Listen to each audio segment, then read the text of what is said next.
Okay, and welcome back, everyone, to the third of 4 episodes of the Politics of the Expanse TV series.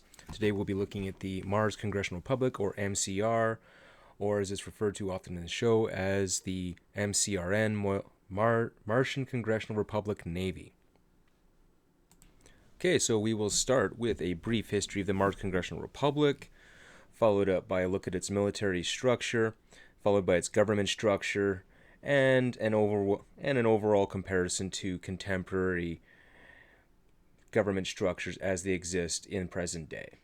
Now, there's not going to be a whole lot to go on, as the MCR in the Expanse universe is barely touched upon inside the TV series, more so in the books, but still not nearly as much as the UN or the OPA. So this one will be a bit of a shorter video, and with that, we shall get into it. So, from the Expanse wiki page, it expresses that the Mars Congressional Republic is a representative democracy, authoritarian congressional republic. So, let's break that down a little bit. Representative democracy. So, the same as typical representative democracies as today. Each faction is represented in the government to varying degrees based upon their percentages that they're voted in. The authoritarian congressional republic portion of it, though, is basically, think of the United States post-World War II up to the Vietnam era, so your 50s and up to your mid-60s. All right, the age of American exceptionalism, the age of basically American family, middle-class, working values, the nuclear family. Now, the government of Mars seeks to implement that basically almost by force. Immigration to Mars is prohibitively different as opposed to other Belter states or other colonies. Only the best and brightest are permitted to emigrate to Mars, engineers, terraformers, basically the smartest and the best. So it starts to form almost along the, I would say, technocracy lines, whereas only your best and brightest are allowed to rule, as well as having an extremely stratified and difficult, I guess you would say, suffrage when it comes to the voting rights of the individuals who get to participate in the Mars Congressional Republic's political atmosphere. Service is compulsory in the MCRN or in the MMC, Martian Marine Corps, which we will go into later.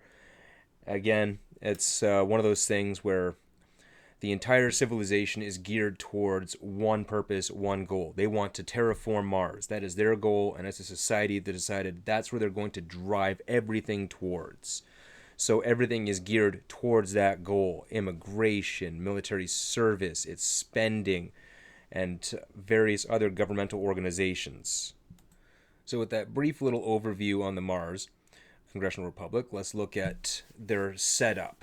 Okay, so how I mentioned earlier, it was very much like the United States of America in the terms of its Congressional Republic setup. The executive branch is held by the Martian Cabinet, which is a series of generals, the, I guess you would say, Prime Minister and its chiefs of defense. You've got the legislative branch, which is the Congress, and you've got the judicial branch, the courts, which are still very much like contemporary America as it stands today. Now, the part of this that kind of gets me is, even with the American system of two parties, it seems like it's nigh impossible to get anything done in any sort of congressional republic when you have infighting. Now, this is where the Martians tend to excel. As I stated before, their entire society, even with the representative democracy, is geared towards the purpose of terraforming its planet and assuring its independence. So we've got the dream of terraforming Mars, which we'll see with some of the pictures, and you'll see some of the terraforming towers. You'll also see some of the Martian Congressional Marines, as well as some of the other individuals and ships that are involved with the MCRN through this video. But again, it comes back down to they have a society driven towards one purpose. Again, I can't express this enough that in this series that everything they do is geared towards Martian exceptionalism. They want to terraform that planet. They want to be the first one to achieve Tier 2 status on the Kardashev scale. Now, if you're not familiar, a quick overview of the Kardashev scale basically goes from 0 to 3 in terms of scalability. All right, so tier 0 is where almost more or less where we're at. We're at a 0.8 on the Kardashev scale, We haven't quite mastered all of the resources of this planet yet. So a tier 1 is complete mastery of the resources of a planet. Tier 2 is the complete mastery of all the energy of a given star. And tier 3 is the given ability to utilize the entire energy output of an entire galaxy.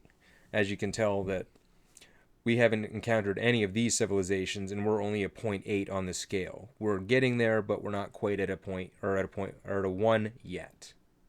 However, Mars wants to push themselves to be that.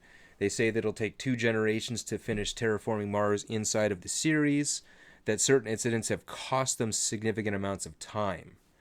So you can tell that this is a very heavily resource-intensive procedure, which is why they need to be unified in purpose, hence the exceptionalism. Now with that, let's take a quick look at the Mars Congressional Republic Navy and Martian Marine Corps, MMC.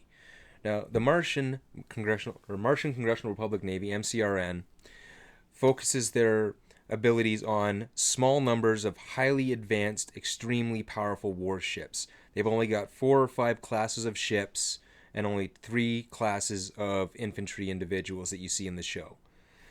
So you've got your basic corvettes, frigates, some destroyers, and the Doniger battleship, their flagship. The Martians, you have the Martian Marine Infantry, which are your basic infantry, your Martian Marines in power armor, which you don't see in the show, and the Martian Marine Corps Force Recon in their Goliath power armor, which you see in the show through the 2nd and 3rd seasons, and it is impressive. And quite an interesting design for powered armor as well. Their military, knowing that they stand at a distinct disadvantage given that Terrans, or Earthers, can train constantly at 1G, and the Martians are constantly relegated to 0.3G. They have to train under 1G to maintain a level of parity with the United Nations Marine Corps, which lead to some interesting training differences. It's mentioned that the UN often is a dying state. Its military is antiquated, in tatters, and basically overbloated with no chance of holding its own in any prolonged conflict, based out of technological sophistication as compared to numerical superiority. Whereas the Martians believe that small groups of highly advanced units are more than capable of taking out large numbers of weaker units. The same strategy that NATO held against the Soviet Union, say, Cold War era. Low numbers of small units, highly advanced, more technologically advanced than the Soviets at the time, and were worth 4 to 5 of their own weight in numbers against Soviet units. It is the same principle that the Martians hold with their military. Now, I know with this that there's a lot more information to go into when it comes to the MCRN based on the actual book series, but we're going to focus strictly on the TV show as it exists currently. So we won't be going into Season 4 where the MCRN starts to break up due to the opening of the rings. So, sorry to disappoint you, but once Season 4 comes out, we can look at doing some breakdowns of that and the political shifts in series as it happens. So, again, we're going to go back to a quick little aside there with the Martian Congressional Republic and its independence. Where I had mentioned earlier that only the best and brightest were able to emigrate to Mars during the initial colonization phase. It is these best and brightest that actually resulted in a lot of the technological advances that the UN and the Belt enjoy currently, including Epstein drives, which allow, again, for the constant linear acceleration providing gravity while maintaining an extremely efficient fuel efficiency. So with that, we are going to wrap this up because, again, I said that there was not much to go along with the MCRN in show as compared to in novel, but hopefully this has given you a little bit of an overview of their political discourse and how they behave in comparison to others.